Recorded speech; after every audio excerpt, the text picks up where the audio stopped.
Nikon Z9 low light test for video. The new Nikon Z9 has been on the market for a couple of weeks now, and I've been using it almost every day now, trying to get to know the camera a little bit better, understanding the strengths and weaknesses, and learning how to get the best out of my Nikon Z9. So in today's video, I'm going to be showing you how the Nikon Z9 performs in low light scenarios. I'm going to push the camera to its ISO limits to see how it performs under difficult scenarios. From an ISO value as low as 64, which is the lowest it can go, all the way to ISO 25,000. I'm also working on a full frame low light camera comparison between the Canon R5, the Nikon Z9, and the Sony A1, which, as you probably know, Sony has been dominating the camera industry when it comes to low light scenarios, but soon we're gonna find out if there's a new low light king in the camera industry. So make sure that you subscribe to the channel to see that one when it comes out. So the way I ended up doing this low light test, I set up my camera on a tripod, as you can see here. I turn off the ceiling lights and I use a couple of external lights, one as a key light, another one as an ambient light, and another one as a background light. All of them set up with the same color temperature, and intensity was around 10 to 20% to keep a low light ambient. On the Nikon Z9, I set up my camera to record at 4K, 24 frames per second, using neutral colors, and I changed between different noise reduction levels, between off, standard, and high. To get adequate exposure at different ISO values and making sure that I wasn't overexposed or underexposed, I use false colors with an external monitor.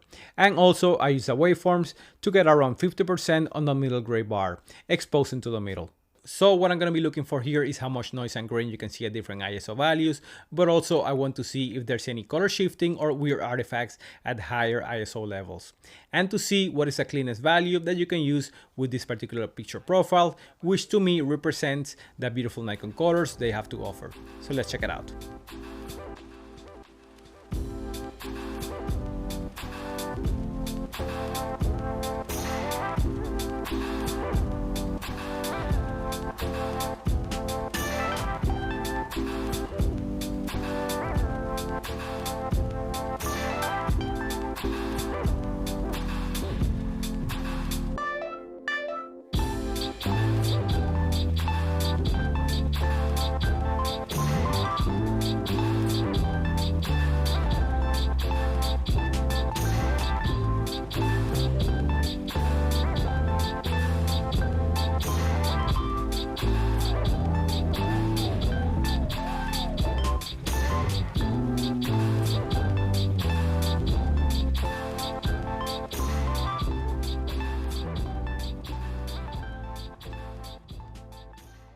Alright, so this is something that you have to decide for yourself what noise reduction settings you're going to be using in your videos, like off, standard, or high.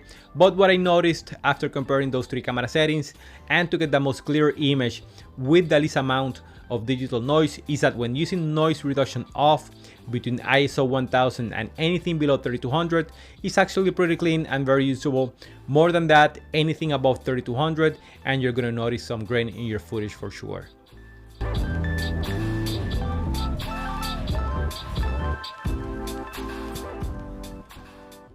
When using the noise reduction standard, which is what the camera comes straight from the factory, it gives you consistent result with zero image degradation up to ISO around 8000. Anything higher than that, you're gonna start noticing some grain in the footage. However, the colors are pretty much consistent even at higher ISO values than 8000.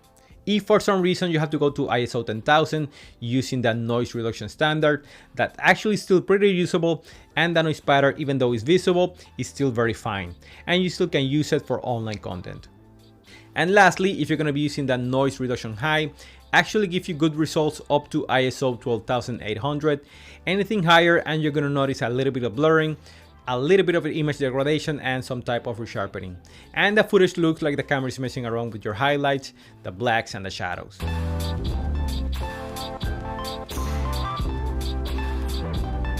Well guys, that's it for today. I hope you enjoyed the video. Click the like button if you liked it, and don't forget to subscribe for more camera filmmaking and tech videos. See you in the next one.